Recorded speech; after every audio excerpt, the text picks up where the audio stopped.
Cada 25 de noviembre vemos cómo empresas, instituciones gubernamentales y otras organizaciones se visten de naranja. Colocan posts en redes sociales impulsando la paridad de género, moños que decoran las solapas de funcionarios e incluso campañas que prometen visibilizar la igualdad de género sin saber realmente qué es lo que implica. Primero, partamos de la idea que existen diversas cosmovisiones sobre el género y coexisten en cada sociedad. Por ello mismo también puede cambiar a nivel de cada persona conforme va transformando tanto su vida, sus valores y juicios.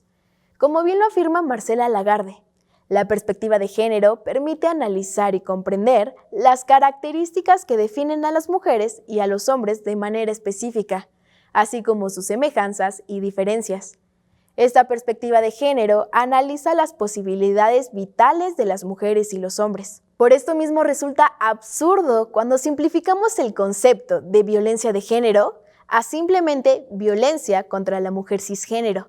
¿Por qué? Porque mutilamos el término y la lucha que se lleva a cabo día con día por parte de disidencias y comunidad LGBTQ+, quienes experimentan la marginación y segregación por parte de la sociedad simplemente al ejercer su derecho de existir. Este 25 de noviembre nombremos a todes. Hagamos conciencia de todas las expresiones de género y de los diversos retos y realidades que enfrentan. Escuchemos de viva voz a quienes habitan la violencia de género por retar a lo establecido, a quienes estudian estas estructuras para generar un cambio y hagamos la cotidianidad algo más habitable para todas, todes y todos. Soy Ana Yuri Güemes Cruz, soy licenciada en Antropología Social, egresada de aquí de la UAP, del Colegio de Antropología Social. Hice una maestría en Sociología en el Instituto de Ciencias Sociales y Humanidades, Alfonso Vélez Pliego, también aquí en esta casa de estudios, y luego hice un doctorado en Ciencias Antropológicas por la UAM Iztapalapa. Básicamente, la línea de investigación que sigo es escucha y poder, expresiones socioculturales de la desigualdad, enfocado principalmente en género. Yo soy profesora investigadora de la Facultad de Ciencias de la Comunicación y ahí me encuentro impartiendo materias de teoría y de investigación básicamente.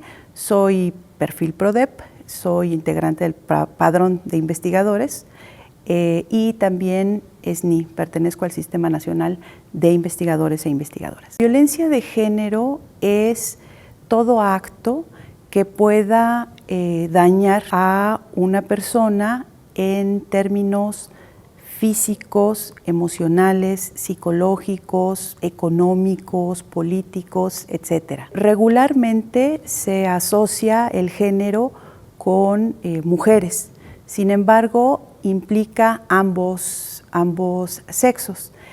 El problema es que regularmente o tradicionalmente esto sucede de manera sistemática más hacia las mujeres por parte de los hombres que a la inversa.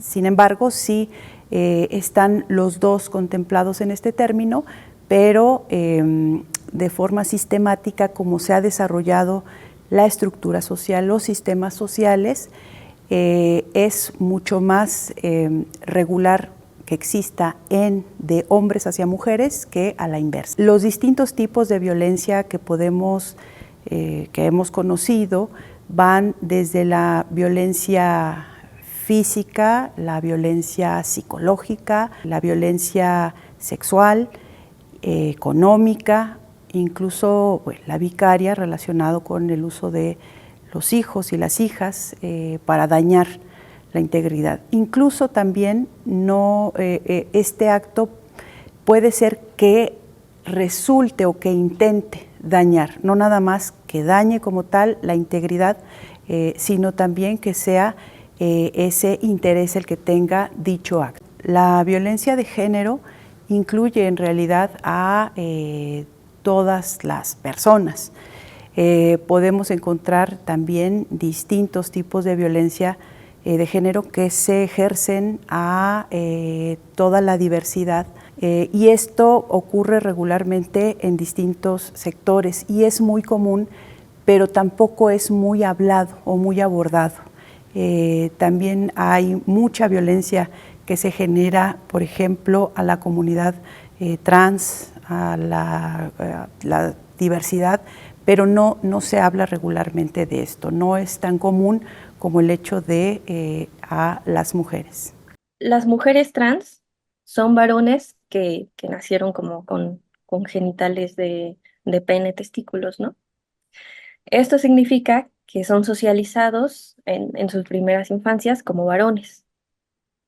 Como bien sabemos, sociohistóricamente, los varones han sido estas figuras productoras, ¿no? O sea, como que productoras de la cultura, productoras de los regímenes a reproducir, productoras de la educación, etcétera. O sea, los varones han sido quienes han, digamos, de manera general, construido la sociedad, ¿no? Entonces, ¿qué pasa? Una mujer trans es una persona que renuncia como a estos privilegios o a estos derechos que sociohistóricamente se han construido a los varones. Entonces, em, obviamente a esta sociedad transfóbica, pues le choca eso, ¿no? O sea, como, ¿cómo vas a renunciar o cómo te vas a pasar como al lado vulnerado o ese tipo de cosas, ¿no? Y de ahí devienen estas bonitas expresiones de que maricón, joto, puto, ese tipo de cosas, que precisamente acentúan el que no es correcto una identidad feminizada, ¿no? Es por eso que yo digo que las identidades de las mujeres trans son algo enormemente transgresor, porque son personas que están como, entre comillas, renunciando al paradigma productivo y se pretenden situar en el paradigma reproductivo, que es el paradigma feminizado, ¿no? Sin embargo, pues no pueden, eh, no tienen la capacidad, pues, de procrear, que es como la cualidad hegemónica que se le ha asignado a los cuerpos feminizados, a los cuerpos de las mujeres, y por lo cual se denomina un paradigma reproductivo, ¿no? Entonces, puesto que renuncian al paradigma productivo y no pueden ejercer el paradigma reproductivo, pues bueno, una vez más, una identidad que transgrede y una identidad que no se reconoce o no se suele reconocer ni como varón ni como mujer.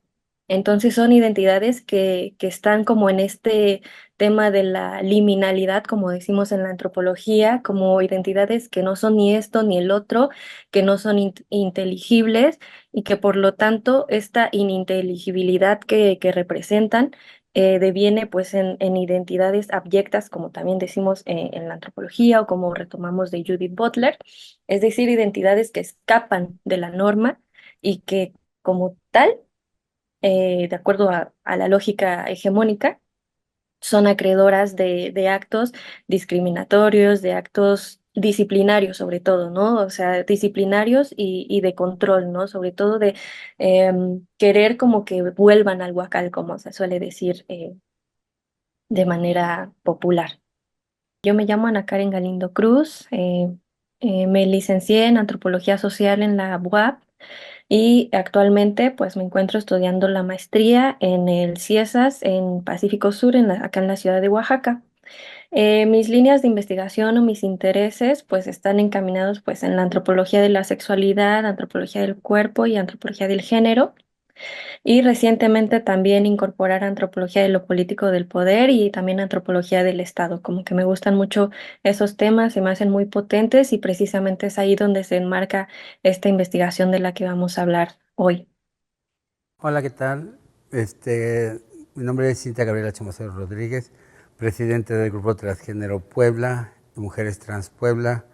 Mi activismo viene más de hace 25 años ante los derechos de la población LGBT y de hace 15 años ante los derechos de la población trans. Por el hecho de tanta discriminación, por el hecho de tantos transfeminicidios en Puebla, por el hecho también realmente de que las mujeres diversas y las mujeres cisgéneros hemos sido maltratadas, asesinadas, ¿sí? Y realmente no se ha tipificado como un feminicidio, ¿sí? Ante una mujer cisgénero y ante una mujer trans, ¿no? En la lucha de nuestros derechos para la población trans, para la población en general de las mujeres, hoy en día Hablamos de las violaciones de los padres a las infantes y a los infantes, sí, donde realmente no tienen voz para levantarla, ¿no? Y Gabriela Chumacero y el grupo de Gabriela Chumacero está para levantar la voz, para pelear los derechos humanos que realmente se tienen que hacer valores. Si no me hacen caso, realmente, pues igual a los que no me conocen, igual ya me conocen, bueno, a la que me van a ver me conocen, que tiro las puertas, o si no, igual veo cómo le hago, pero realmente se haga un derecho las cosas, ¿no? Y pues hace ya 3 años, vamos para 4, ¿sí? Donde peleamos durante 10 años el derecho de nuestra identidad de género autopercibida, la llamada Ley Agnes, que nos costó 10 años, 3 legislaturas en el Congreso del Estado para poder tener nuestra identidad autopercibida aquí en Puebla, donde siempre hemos sido discriminadas por nuestra orientación sexual.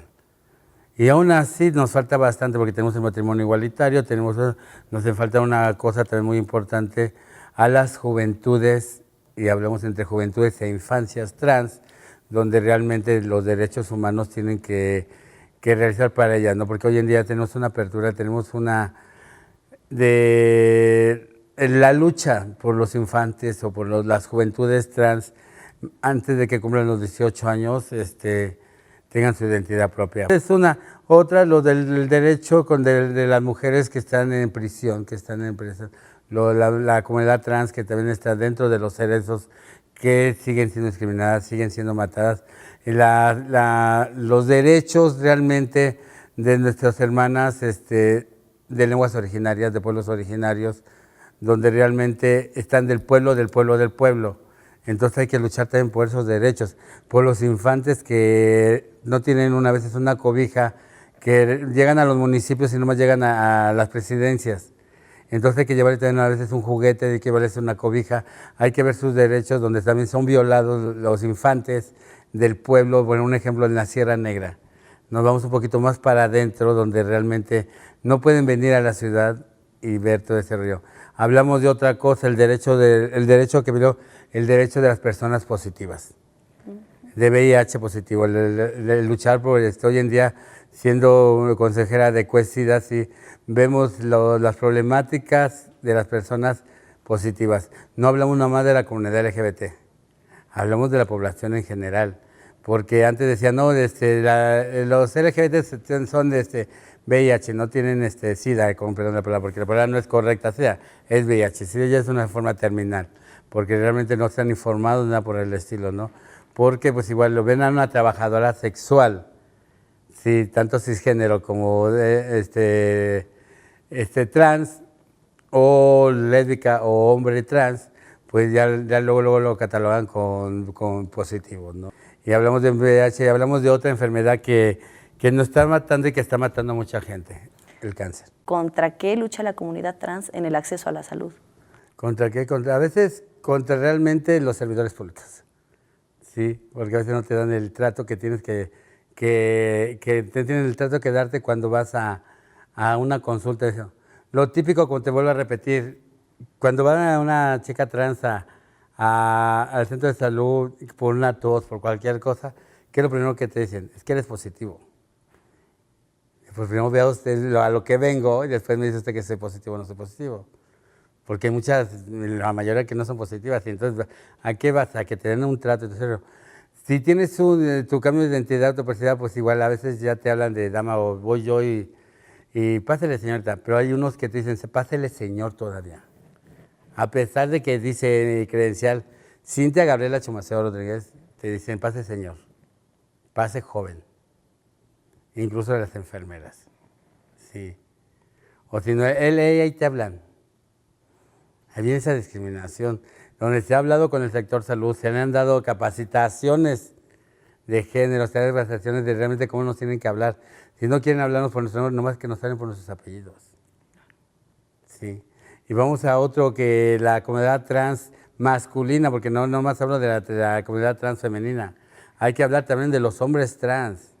Y eso que por eso porque somos mujeres diversas y hombres diversos. ¿Sí? Hombres gestantes. Y entra dentro de la transexualidad. Cuando las matan o los matan ellos, viene siendo tener un feminicidio. Sí. Ahora han matado a varios compañeros en la República Mexicana. compañeros binarios, no binarios, sí, que están luchando por los derechos también, que vamos, desgraciadamente, en México, este año ha sido el peor para la comunidad trans. El peor año para la comunidad trans en cuestión de asesinatos de transfeminicidios. Hasta ayer, 55 transfeminicidios en toda la República Mexicana. Bueno, son distintos tipos de violencia. Desafortunadamente, hay una serie de condiciones que se van sumando en esta comunidad o en estas comunidades que va marginando incluso su actuar. No tienen acceso a un desarrollo pleno como la mayoría de las personas y tienen derecho a hacerlo, pero no se dan las condiciones para que lo pueda hacer. Incluso son de las personas más discriminadas y con las menores posibilidades de desarrollo y de integración, por ejemplo, al mercado laboral. Tampoco tienen acceso a estudios y por esto resulta también en personas con problemas que pueden devenir en psicológicos, depresivos, por el hecho de tener esta marginación desde distintas dimensiones y ámbitos de la sociedad. Bueno, pues yo soy Abel Lozano Hernández, antropólogo social. El trabajo que justamente estuvimos presentando en esta revista se llama Las vidas que importan, políticas del dejar morir hacia las trabajadoras sexuales trans en la ciudad de Puebla. Ana Karen Galindo Cruz, Giovanni Alvarado Garduño y su servidor colaboramos en este artículo y en esta investigación. Este trabajo se enfoca a trabajar precisamente con personas trans a partir de un seminario de investigación del cual era responsable bajo estas líneas de investigación y también por ciertos proyectos, iniciativas, ¿no?, que empiezan a salir para el centro de la ciudad de Puebla. Todo esto que se ha conocido o podemos englobar como dignificar los centros históricos. Y eso implicaba pues justamente el desplazamiento de muchas personas. Pueden ser vendedores ambulantes, etcétera, etcétera, etcétera. Pero de manera particular, por los temas que nosotros trabajamos, pues era justo averiguar qué era lo que estaba pasando con personas trans en trabajo sexual. Entonces creo que esa era la finalidad. Y bueno, caer en cuenta que pues ese derecho a la ciudad, ese derecho al espacio, ese derecho al trabajo iba a ser afectado para estas personas. Bueno, investigar sobre la comunidad trans es algo muy importante porque es un panorama muy complejo y que nos desestabiliza un montón de cosas. O sea, las identidades trans son identidades completamente desestabilizadoras y transgresoras y que nos mueven pisos que ya creíamos firmes, e incluso desde el feminismo, ¿no? Desde el feminismo a lo mejor se ha planteado también que esta premisa básica para comprender la desigualdad de género, de que género es lo cultural y sexo es lo natural. Y las identidades trans nos vienen a decir, pues, o sea, el sexo no, digamos, tener pene y testículos no es sinónimo de ser varón, ¿no? Y tener vagina, vulva, no es sinónimo de ser mujer, ¿no? Entonces es muy importante a nivel teórico y epistemológico abordar las identidades trans y sobre todo en un contexto como lo es México, pensando y pasándonos ya las cifras, en que México ocupa el segundo lugar en crímenes de odio, y eso deviene en una esperanza de vida para las mujeres trans de 35 años, que en las noticias se suele escuchar a lo mejor no tan seguido el tema de los transfeminicidios y sin embargo sí ocurren, ¿no? Son temas que siguen invisibilizados y también los que apenas si se escuchan, pues pareciera ser que son pocos. Sin embargo, considerando que la población trans tampoco es muy grande, pues sí incrementa un porcentaje muy grande en estadísticamente para derivar en esto que ya comento de una esperanza de vida de 35 años para la comunidad trans, y específicamente para las mujeres trans. Entonces, de ahí deviene pues la importancia de abordar estos temas, no solo a nivel académico o a nivel de investigación, también a nivel de administración pública y bueno, muchas posibilidades.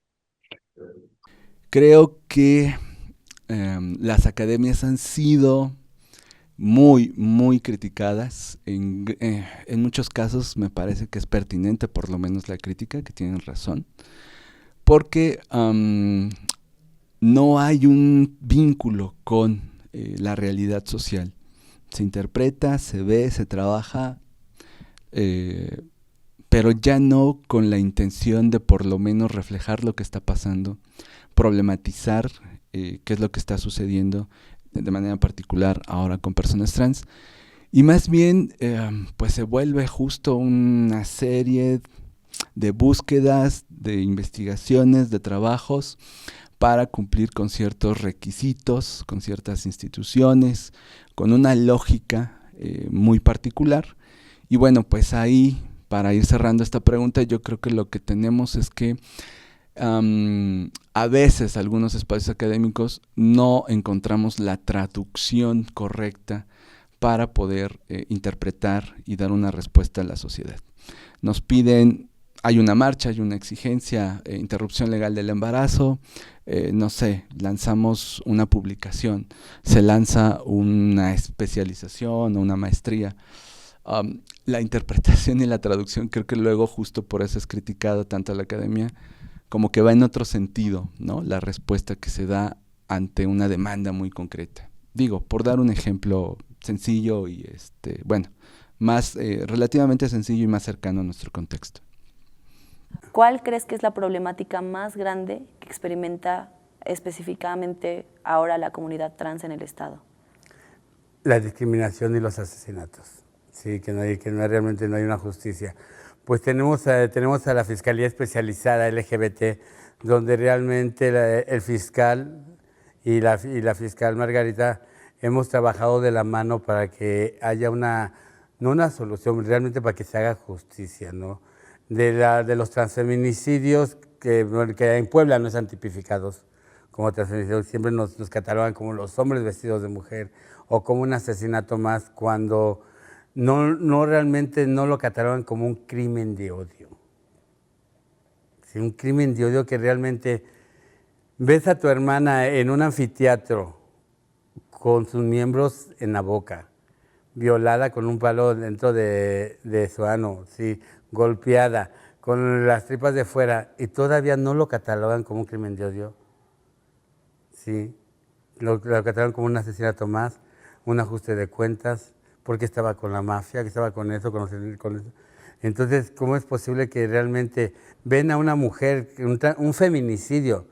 Sí, no vamos muy lejos, a las chicas que encontraron en el panteón y en la, ¿cómo se llama? La cisterna, en el hotel. Tampoco los pusieron como un crimen de odio. Entonces, todos esos crímenes, esos tenemos que luchar por ellos, tenemos que luchar por esas voces que ya están silenciadas. Sí, y nuestra peor, a veces es nuestra misma población, una. Dos, la justicia, que no hay justicia. Digo, la justicia es ciega, pero la justicia es ciega con una venda transparente. Para la Fiscalía sigue siendo con una venda transparente donde realmente no tenemos los derechos que tenemos que tener. Entonces hay que pelear esos derechos. Hoy en día tenemos que realmente tipificar el transfeminicidio, tipificar bien, que esté bien tipificado los crímenes de odio hacia las mujeres diversas y hacia las criaturas. Sí, mira, vamos a encontrar un montón de posturas, ¿no? Si se nombra, si no se nombra, si defendemos existencias, cómo se le va a tratar. Hay propuestas justo hacia centro y norte del país, el transfeminicidio, la violencia, la discriminación. El asunto, a final de cuentas, digamos, si las categorías no nos están ayudando o si están siendo muy problemáticas, bueno, también podemos ser críticos, también podemos optar. El asunto sería más bien poder nombrar y poder defender que estas personas tengan derechos o los mismos derechos que se supone a los cuales debemos de acceder todas las personas. Ya, insisto, va a haber posturas o no al respecto. Yo creo que a veces justo pasa como feminicidio, transfeminicidio, se hace mucho debate y mucha discusión en el espacio académico, en el activismo, en los espacios donde se toman decisiones, pero bueno, a final de cuentas creo que tenemos que velar o no perder de vista que son seres humanos, son personas igual que nosotros con derechos. La importancia de reconocer los derechos de las personas trans, em, como ya he ido mencionando, se puede reflejar en las cifras, ¿no? O sea, unas cifras muy crudas de una esperanza de vida de 35 años, una cifra muy cruda de un México ocupando el segundo lugar mundial en discriminación por tema de preferencia sexual. Son cifras enormemente alarmantes y que nos reflejan la importancia de seguir encaminándonos hacia o pronunciándonos en favor de los derechos de las personas trans. Tener vidas vivibles, tener la oportunidad de acceder a educación, tener la oportunidad de acceder a trabajo, o sea, son cosas tan básicas y tan sencillas a las que no tienen acceso estas personas. Y sobre todo las personas de clases populares, porque es algo que hay que mencionar, que las personas que no pertenecen a clases populares tienen otro tipo de capitales. Como dice Bourdieu, no solo es el capital económico, también es el capital simbólico y el capital social. Y bueno, las personas de clases populares no suelen contar con estos otros capitales, ¿no? Entonces, eso acceder a educación, acceder a empleo y también acceder a hogares pues amorosos y que permitan el desarrollo pues de estas identidades, también los procesos de transición que sean pues precisamente eso, amorosos, acompañados. Entonces, me parece que aún hay muchos temas en la agenda que están pendientes, que están por resolverse y que son deudas que, bueno, pues nos permiten comprender. Para ti, ¿qué significa un transfeminicidio en la sociedad? Realmente que nos maten, que nos asesinen, sí, y que no tengamos realmente una justicia, y que no nos cataloguen como lo que hoy en día ya lo somos. Hoy en día en Puebla tenemos en el registro civil que podamos cambiar nuestra identidad de género bien con nuestros papeles, que tenemos que decir, en un tiempo de 2 días, 3. Y de un costo muy económico, a cuestión de que cuando teníamos que ir a un juicio y todo ese rollo, que te costaba más de 20,000 pesos. Hoy en día con 1,000 pesos ya te cambias tu identidad aquí en Puebla, ¿no? Pero pues igual seguimos siendo el transfeminicidio a que realmente no valoren tu género, no valoren tu identidad. Que todavía haya discriminación y todavía después de que te hayan asesinado, todavía dentro de los anfiteatros, sí, dentro de los anfiteatros, dentro de la Procuraduría, se siguen burlando de tu cuerpo, te siguen todavía martirizando, te siguen rectiminizando. Y es que porque él se lo buscó, no ella. Él se lo buscó. Él se lo buscó. Porque me tocó verlo en carne propia. Me tocó ver, te hablo de hace 15 años más o menos, cuando éramos trabajadoras sexuales de la 6 Poniente, igual. Hubo una temporada que nos íbamos matando una cada semana, cada 15 días. Entonces teníamos que ir a reconocer los cuerpos. Entonces tenías que entrar, entonces tú veías cómo las personas que te están acomodando los cuerpos, eso, cómo violaban tus derechos de una mujer trans, o cómo te tenían tirada en un suelo y así con la manguera lavando tu cuerpo y todo ese rollo. Entonces es donde levantamos la voz nosotros, donde realmente a veces me hizo más fuerte mi carácter, me hizo de decir basta. ¿Tú dirías que ese momento y esa realidad fue la que te convirtió en activista? Aparte de eso, el vivir las cosas realmente, la vivencia, sí, no nomás acá en Puebla, en la República Mexicana. Sí, en las redes que estamos y todo ese río, ver a nuestras hermanas cómo las asesinan, ver a las mujeres trabajadoras sexuales cómo las asesinan, cómo las violan todavía en los anfiteatros, sí, y donde no hay nadie que reclame sus cuerpos. Porque desgraciadamente viene algo que se llama migración de las casas por discriminación. Sí, porque a veces por nuestra orientación sexual emigras de tus casas, emigras desde chica, emigras realmente a vivir la vida realmente porque quieres vivir, ya no quieres seguir que te estén discriminando en tu casa, que te estén pegando, que te estén golpeando, que te estén escondiendo por tu orientación sexual. Entonces, ¿qué haces? Te corren de tu casa por su machismo de los padres. Sí, entonces te vas a otro estado, te vas a otra ciudad o cualquier cosa. Y aquí, algo que platicamos hace ratito, que antes de que entráramos al aire, ¿a qué nos orillan? Al trabajo sexual. Algunas empezaron como dando show y lo que tú quieras, pero la necesidad de salir adelante al trabajo sexual y a no seguir tus estudios, a no terminar una carrera, a no terminar una primaria, porque hay mucha gente trabajadora sexual, trans y cisgénero que no sabe leer. ¿Cuáles son a veces los motivos? Son realmente que no tienes el derecho a una educación por tu transición, no tienes el derecho, sí, realmente a una salud, a una vivienda digna, donde vete a la Ciudad de México y viven en las calles de nuestros trabajadores sexuales. Lo vivimos en la pandemia, que cerraron los hoteles y en las calles vivían, sí. Porque a veces nos dedicamos al trabajo sexual por la necesidad, no por el gusto.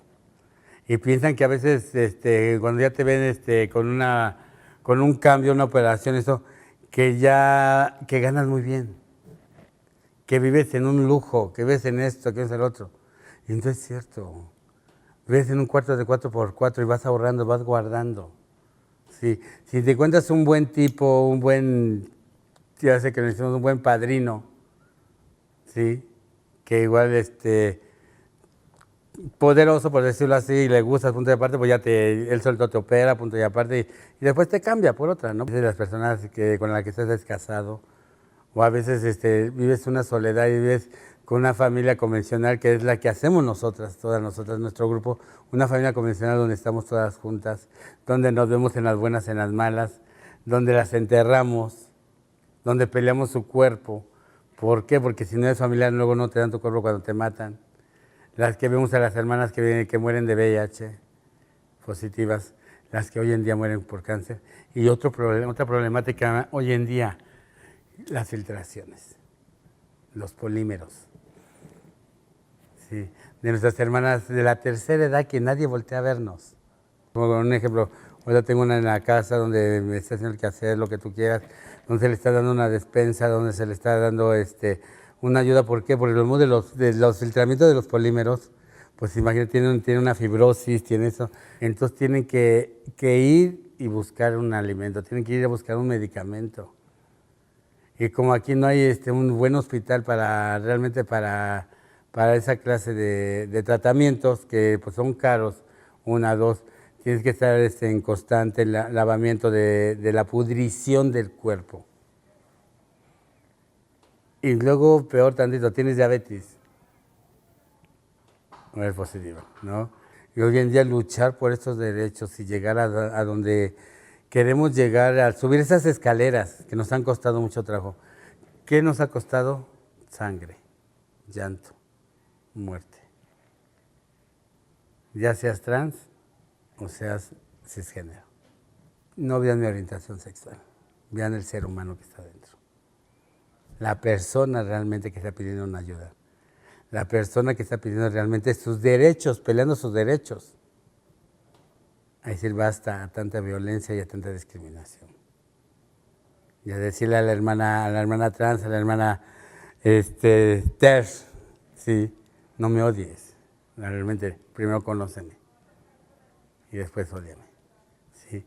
Por el simple hecho de no tener una vaginoplastia o no haber nacido con una vagina, no me deja de ser mujer, no deja de ser mujer.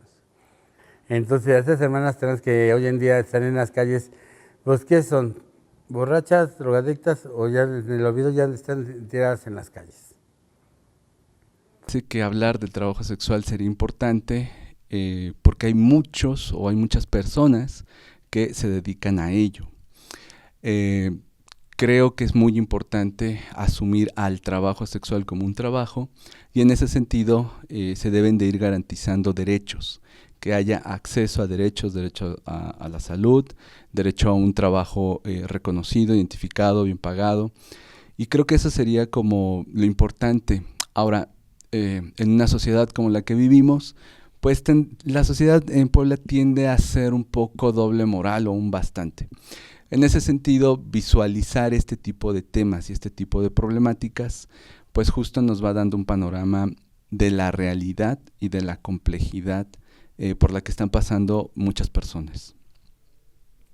Puebla es un contexto muy, muy, muy particular porque Puebla históricamente ha sido un lugar proclive a grupos conservadores, ¿no? Tanto desde la sociedad civil como desde la administración pública. Entonces Puebla tiene como que esa particularidad y estos grupos conservadores han tenido una preocupación constante y reiterada con respecto al tema del trabajo sexual, o sea, ya sea la regulación o principalmente a la erradicación, a la abolición del trabajo sexual, pues bajo estas lógicas moralistas o más bien de doble moral, de que pues degrada a las mujeres y ese tipo de cosas, ¿no? Em, Sin considerar el contexto material que enfrentan estas mujeres. Me refiero a que estas mujeres, las mujeres que se dedican al trabajo sexual en las calles en específico, son mujeres que están situadas en una clase social muy específica que suele ser las clases populares o clases bajas, ¿no? O clases marginadas, precarizadas.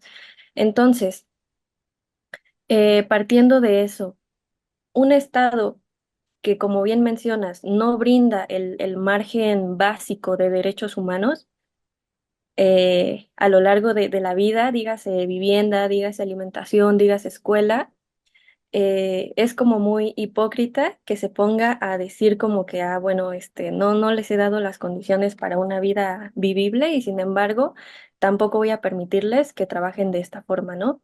Eh, entonces, pues sí, es un contexto muy particular el de Puebla. Y este desplazamiento es algo también muy particular de la ciudad de Puebla, porque está enmarcada en un proyecto de higienización del centro histórico, ¿no? O sea, como pensar que el centro histórico debe ser algo atractivo al turismo, algo como estético a la vista. Y eso ha devenido en la erradicación no solo del trabajo sexual, por ejemplo, también de los vendedores y las vendedoras ambulantes, pero en el particular ahorita estamos hablando de las trabajadoras sexuales. Entonces, a través de los testimonios que fuimos recuperando de estas mujeres, nos encontramos en que para ellas, en sus representaciones, el centro histórico es la zona más peligrosa para que ellas trabajen. O sea, donde se sienten más en peligro ellas, ¿no? Ejerciendo su chamba. ¿Por qué? Porque en el centro histórico, como este proyecto estatal, es donde más se despliegan los aparatos o las dinámicas de violencia, de segregación, de hostigamiento, que precisamente enuncian esto de que no queremos que estén acá, no queremos que ocupen este espacio, váyanse de acá, ¿no? O sea, si quieren trabajar, acá no va a ser, ¿no? O sea, si quieren ejercer el comercio sexual, acá no va a ser, porque acá necesitamos un espacio bonito, un espacio higiénico, un espacio familiar, este, y claro, ¿no? Pensando en esta imagen de familia heterosexual, monógama, ¿no?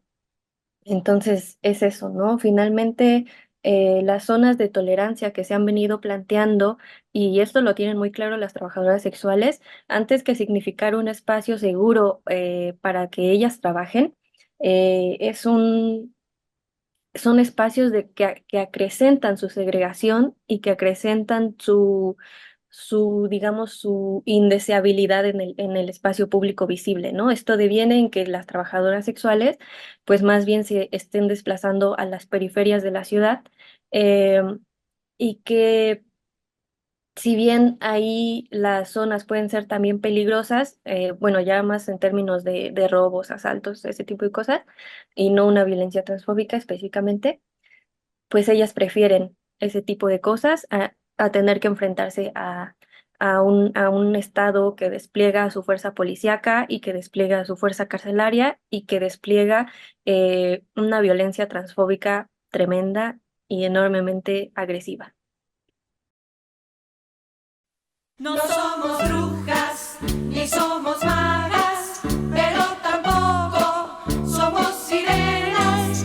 Somos mujeres igual que todas, somos nosotras y no cualquiera. Se nos antojan las mismas cosas que a todo el mundo y a los demás. Ya lo dijo la gran Sor Juana, ¿a quién más vamos a culpar?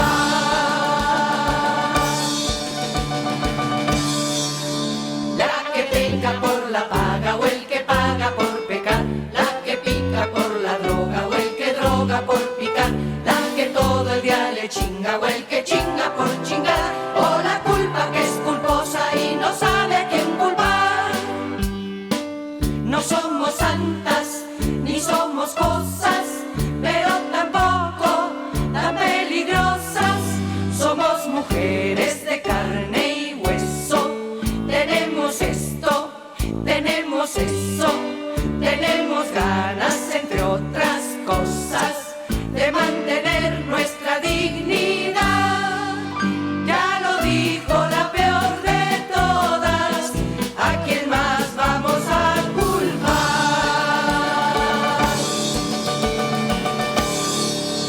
La mujer porque se deja o el que deja a la mujer, la madrota porque explota o el padrote al explotar, la moral porque se dobla o el que dobla la moral, o los socios de la sucia mentirosa sociedad. Que nos deje libremente por las calles circular, porque pase lo que pase no nos van a centavear, porque de hoy en adelante nos haremos respetar. Somos libres y queremos trabajar, porque todos los derechos nos los van a respetar. Y que vivan las mujeres, viva nuestra libertad.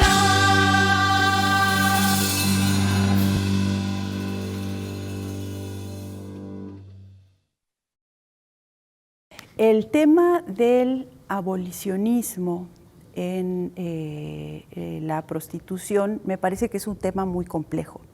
Es un tema muy complejo porque regularmente tenemos 4 posturas en relación a esta visión. Una de ellas es el abolicionismo como tal, otro tiene que ver con, digamos que, regularizarlo, legalizarlo.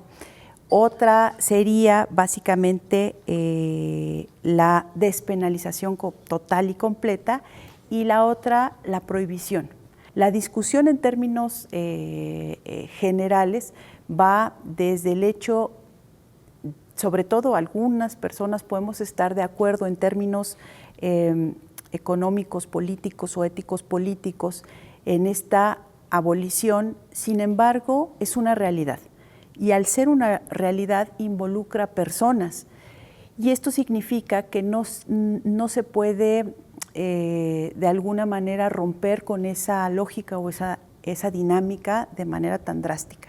Pero sí va a reflejar, dependiendo de la postura que tenga el Estado, es cómo se va a abordar esta problemática. Y muchas veces, sobre todo cuando están al frente partidos conservadores, se tiende más a la prohibición o a esta doble visión entre que públicamente se dice que no, pero hay una existencia y una realidad de estas prácticas. Por lo tanto, habría que partir del hecho, independientemente de la visión o de la postura que tengamos, habría que partir del hecho de que es una realidad. Pero es una realidad que, si lo vinculamos un poco a este término de la violencia de género, sabemos que esta práctica de alguna manera daña o amenaza la integridad, la dignidad de muchas de las personas que se encuentran en este tipo de mercado.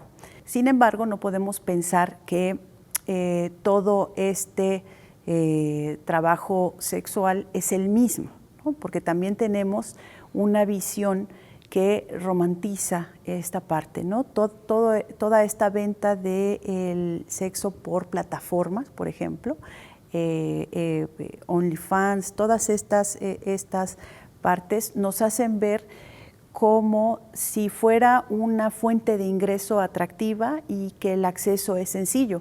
Pero si nos ponemos a pensar quiénes son los dueños o los beneficiarios de este tipo de trabajo, nos vamos a percatar que no son las mujeres, muchas de las mujeres u otro tipo de diversidades, sino hombres principalmente, ¿no? Hombres de negocios. Entonces, volvemos al asunto y a la problemática. Prohibirlo tajantemente sería un problema porque es una realidad. La otra es aceptar que no hay ningún daño hacia las mujeres, también es mentira, ¿no? Sabemos que hay mucha violencia que se ejerce por este acto de subordinación. Algunas posturas también lo ven como un trabajo que debe de ser regularizado como cualquier otro trabajo.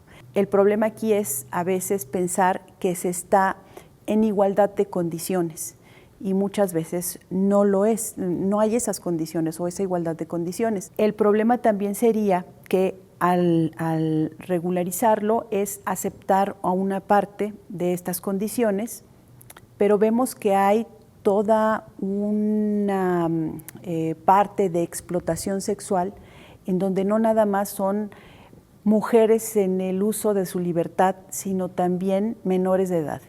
Por eso es bastante compleja la forma de abordar. No podemos pensar que el abolicionismo como tal es una forma de discriminación porque viene de un análisis que tiene que ver más con este sentido de la prostitución en la historia. Sin embargo, es una postura que tampoco responde a las condiciones reales. Es decir, la situación existe, por lo tanto se tiene que buscar otras formas de abordaje.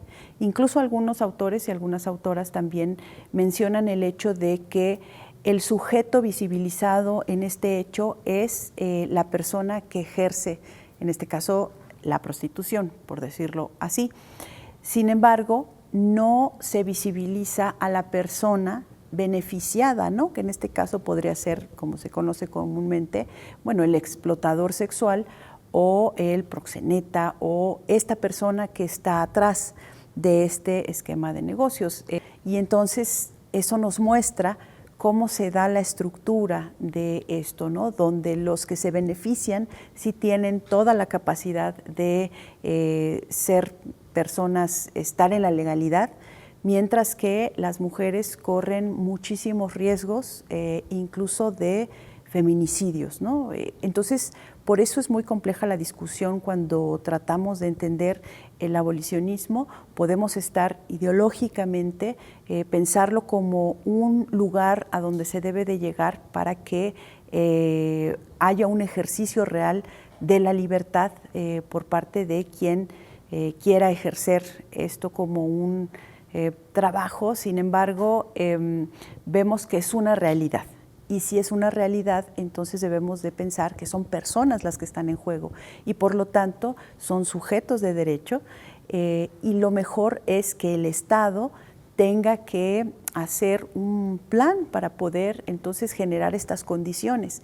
Pero se vuelve muy complejo porque aceptar una serie de premisas en este tema implicaría entonces también asumir como tal esa responsabilidad y desafortunadamente tenemos ahí si aplicamos la interseccionalidad en este tema, bueno, pues también podemos observar cómo la clase social, por ejemplo, es un factor muy importante, ¿no? Porque hay este ejercicio de mujer, la mayoría de las veces son mujeres, quienes tienen ciertas condiciones, incluso de viajar, de adquirir en términos económicos, y tenemos otra condición social de mujeres que no tienen esta posibilidad y que están en un acto de explotación visible que daña su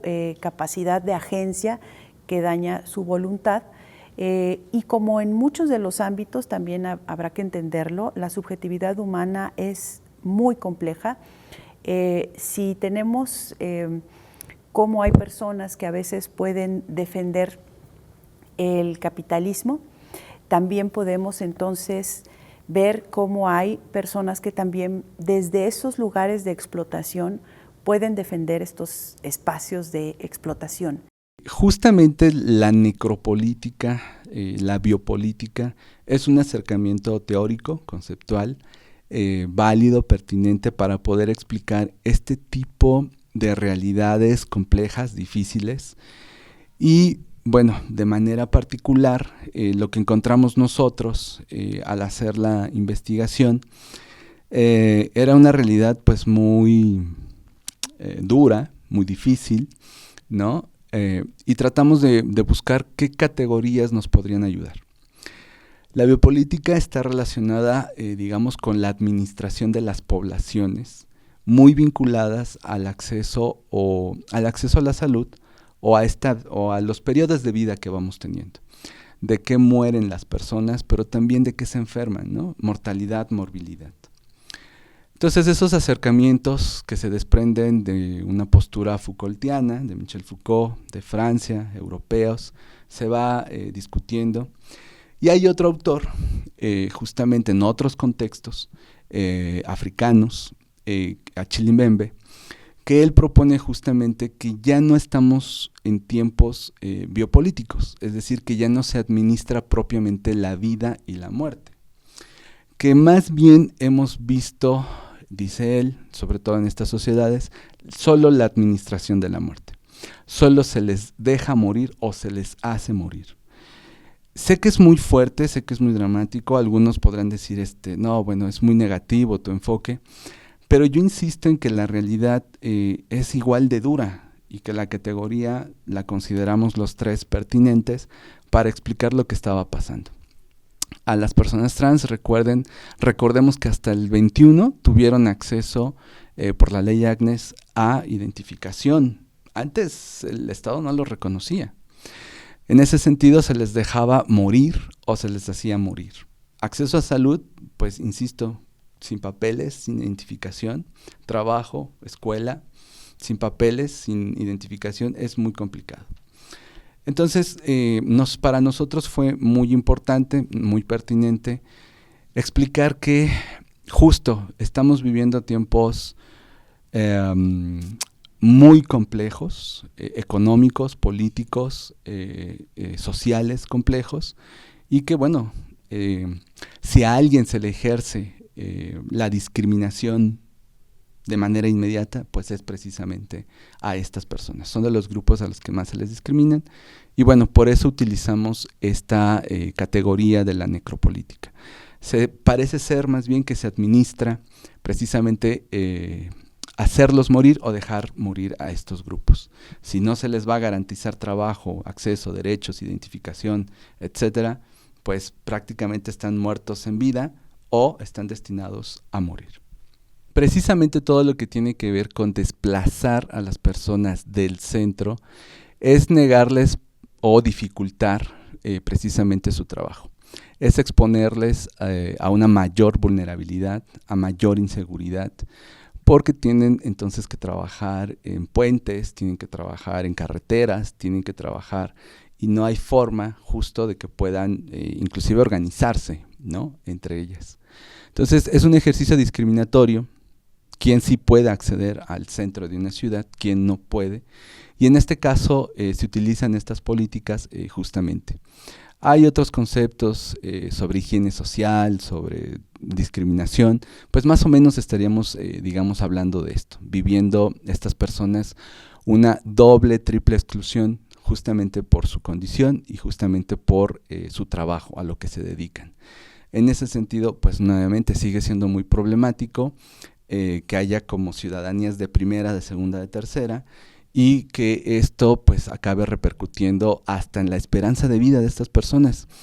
Yo quisiera lanzar así rápidamente un dato. La esperanza de vida de las personas trans que están justamente en el trabajo sexual no pasa de los 35 años, muy jóvenes.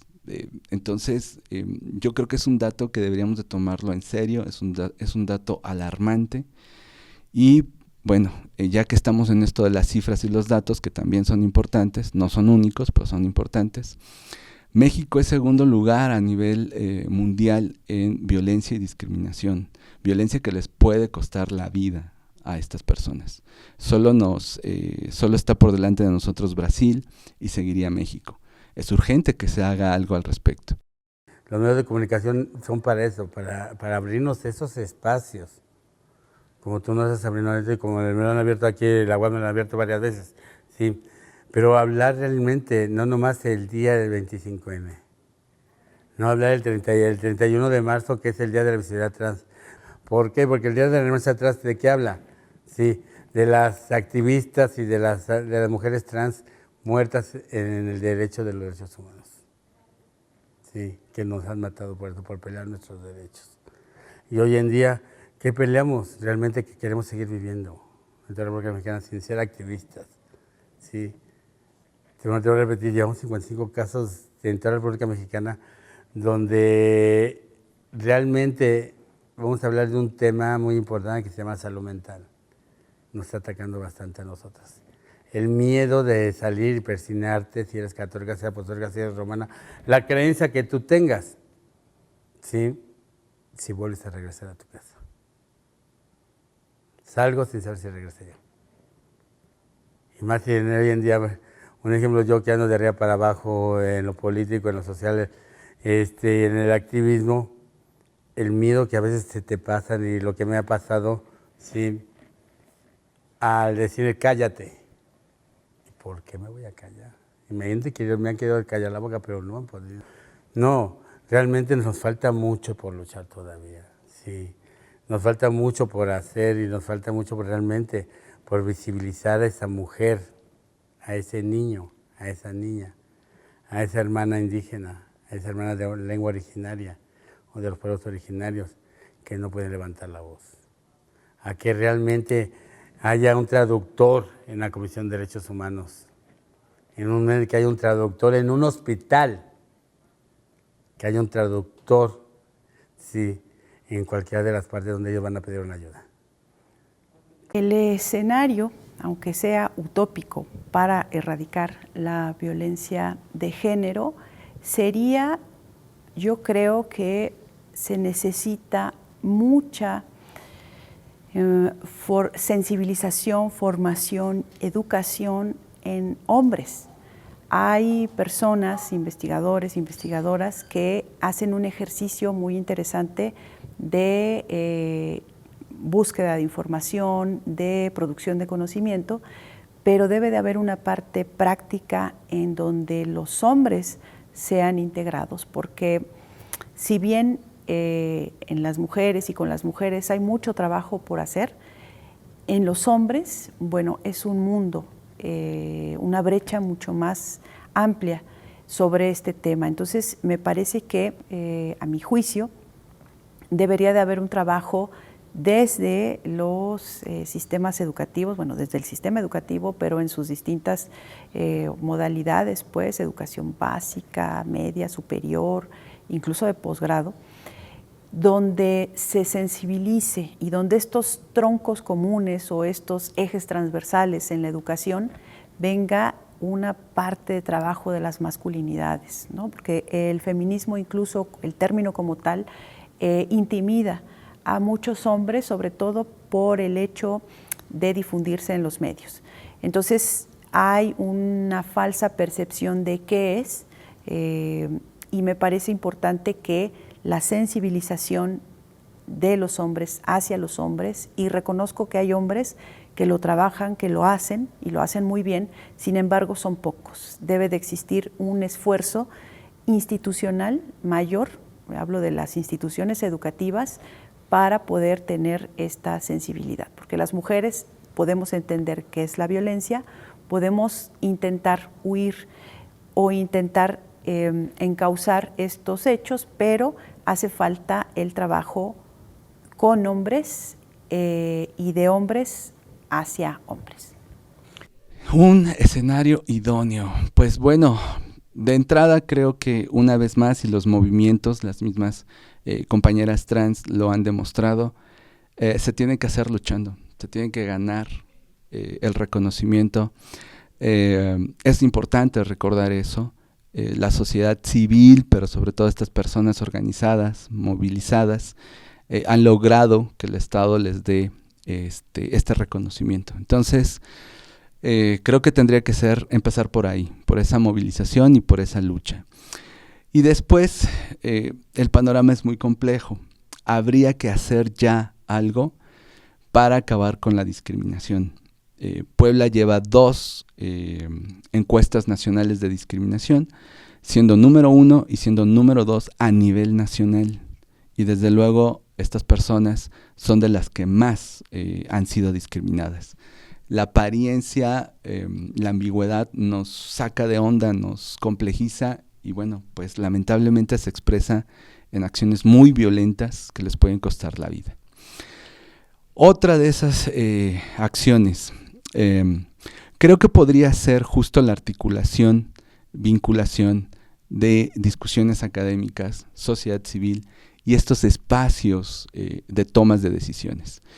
Mujeres, feministas, pro derechos, que estén en esos espacios, debemos de trabajar en conjunto para que se pueda ir reduciendo toda esta marginación y se pueda ir logrando por lo menos garantizar el ejercicio de algunos de sus derechos o sus derechos, ¿no? Pero insisto, sigue siendo muy complicado. No quisiera así como reducir a una sola cosa, ya nada más quisiera cerrar con esto de que siguen siendo múltiples cuestiones. Y dentro de esas también, claro, desde luego, se tienen que ir preguntando a estas personas, se tienen que ir censando, se tienen que ir cuestionando para dónde ven ellas precisamente que se les debe de garantizar, ¿no? ¿Qué es lo que necesitan? Es algo que solemos hacer justamente los antropólogos sociales. Campo, entrevistarlos, escucharles, interpretar, reportar qué es lo que está pasando. No quisiera caer en esta parte de un trabajo entre familia para no caer en esta lógica de la familia monogámica heterosexual, pero sí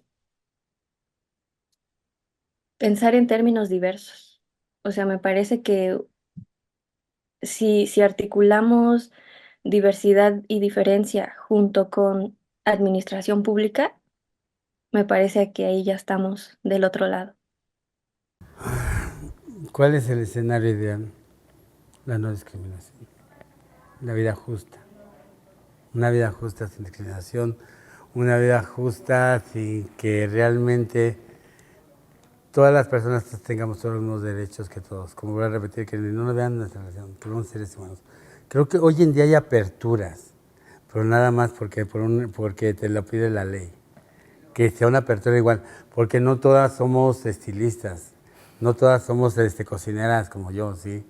No todas somos trabajadoras sexuales. Tenemos mujeres trans hoy en día profesionistas, licenciadas, abogadas, arquitectas, doctoras, maestras, pero no les dan el trabajo. ¿Por qué? Porque a las maestras de kinder y tercero, ¿por qué no le dan un trabajo? Por el hecho de que tiene una transición y después no le van a dar una educación bien al niño. O los van a buscar otra cosa, ¿no? Hablamos de los maestros hoy en día gays que están en las escuelas, que los están quitando esos trabajos por el mismo desorientación. Porque ya están dándole, a lo mejor a un joven, hablamos de las juventudes trans, sí, su orientación para que pregunten, todo ese río, cómo va el cambio. Para que hablen con sus padres en la psicología y todo ese río. Y no entrar a la psiquiatría, aclarando. Psicología, orientación sexual. Pues no vamos a hablar porque hay mucha gente que piensa que al meter a un niño en la psicología, al psiquiatra se le va a quitar su orientación, ¿no?